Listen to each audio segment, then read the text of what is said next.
Okay, હું અતુલ ગોકલાણી, વેપારી association પ્રમુખ. સરકારશ્રીએ જે નિર્ણય લીધો છે એ યોગ્ય છે અને થરાદ જિલ્લો જે બન્યામાં અમને કોઈ વિરોધ નથી.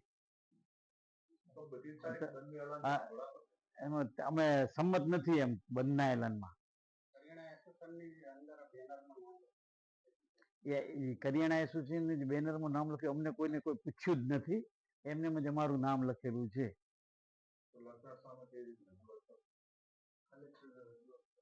આ બાબતે કલેક્ટરને રજૂઆત કરી છે. ઓકે. હું સંઘવી રજનીકાંત મુક્તિલાલ બાબર. હું જૈન સમાજ વતી આગેવાન તરીકે કહું છું કે જે આ થરાદ જિલ્લો બનાવ્યો છે એ અમને બધાને મંજૂર જ છે, સમજો કે બરાબર. અને જે અત્યારે જે કોઈ અમારા વિરુદ્ધમાં, થરાદ જિલ્લાના વિરુદ્ધમાં જે કોઈ રેલીઓ કાઢવાના હોય એની અંદર અમારી અમને કોઈ જાણ નથી, કોઈ અમારા જાણ વગર નામ લખેલા છે. એ બદલ અમે સરકારશ્રીને જે હશે તે કરશું. અને ગુજરાત સરકારે જે પણ કંઈ કર્યું છે અને કેન્દ્ર સરકારે જે કંઈ કર્યું છે એમાં અમે સહમત જ છીએ. એમાં મારો કોઈ વિરોધ નથી.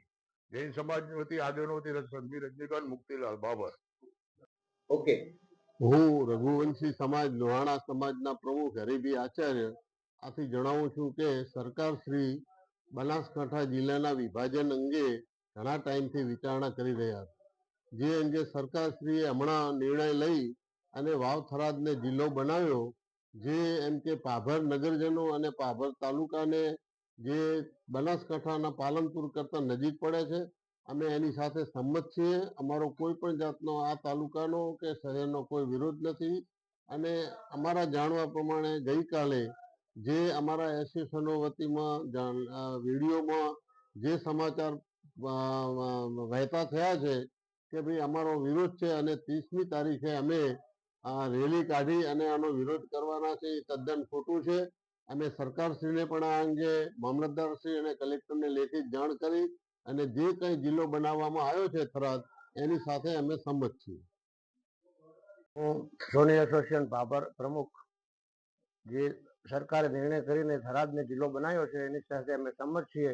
અને જે કોઈ 30 તારીખનું બંધનું એલાન આપેલું છે એ અમને પૂછ્યા વગર આપેલો છે, જેની સંખ્યા અમે સંમત નથી. જે બાબતે અમે ઉચ્ચ કક્ષાએ રજૂઆત કરશું. ઓકે, તમારું નામ? દરજી અમિતભાઈ. જે રાજ્ય સરકારે જિલ્લો વાવ થરાદ બનાવ્યો છે એમાં અમે સહમત છીએ.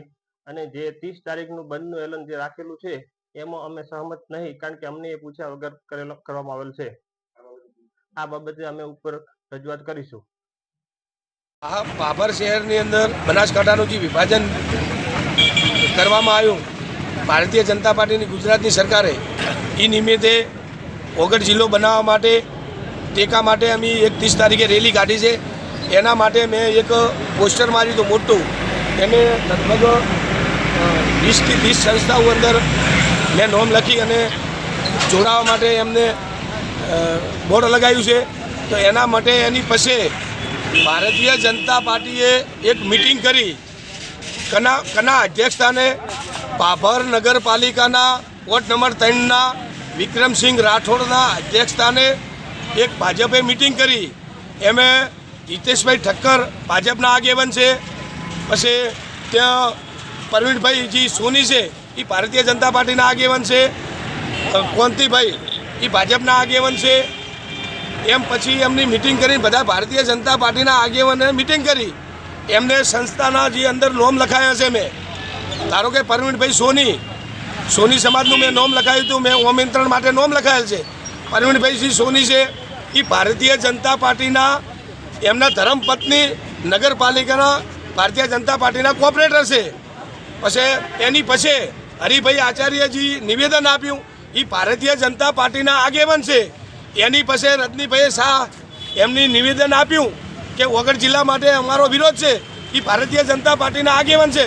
હું પાભર તાલુકાના અને પાભર શહેરના એમે સ્વરૂપજી ઠાકોર ભારતીય જનતા પાર્ટીના ધારાસભ્ય, હું બધાને ભારતીય જનતા પાર્ટીના પાભર તાલુકો કે પાભર શહેર એમને કહેવા માગું છું કે તમે એક આગેવાનના કારણે આપણા પાભર શહેર અને પાભર તાલુકાના ભારતીય જનતા પાર્ટીના આગેવાન ઓગઢ જિલ્લો બને એમે તમે વિરોધમાં છો. તમને ખોબલે ને ખોબલે તમને મત આપ્યા છે ભાભર શહેર અને ભાભર તાલુકે, એટલે મારી નમ્ર અપીલ છે, એટલે આ ભાભર શહેર અને ભાભર સમિતિ છે, અમે કોંગ્રેસ કે ભાજપ છે નહીં. અને સ્વરૂપજી ઠાકોરને કે હરિભાઈ આચાર્યને કે વિક્રમસિંહને કોઈ ભારતીય જનતા પાર્ટીને કોઈ આગેવાન લેવી હોય તો હું એમની સાથે છું કે અમને વગર જિલ્લો આલો. થરાદ અમને 45 કિલોમીટર થાય છે અને દીવોદર અમને 20 કિલોમીટર થાય છે, એટલે અમને સળંગ પડે છે. એટલે ભારતીય જનતા પાર્ટીના ભાભર તાલુકા અને ભાભર શહેરના કેમ તમે આટલો વિરોધ કરો છો વગર બાપજીનો? એટલે તમને સદબુદ્ધિ આપે, તમે પણ રેલીમાં જોડાઈ જાજો. સ્વરૂપજીને મારું આમંત્રણ છે, જ્ઞાનીબેન ઠાકોરને મારું આમંત્રણ છે, હરિભાઈને આમંત્રણ છે, વિક્રમસિંહ ઠાકોર રાઠોડને મને આમંત્રણ છે, ભારતીય જનતા પાર્ટીના બધાને મારું આમંત્રણ છે. તમે જોડાઈ જાજો. ભાજપ કોંગ્રેસ છે નહીં, ભાભર શહેર સમિતિ છે, તાલુકા સમિતિ છે.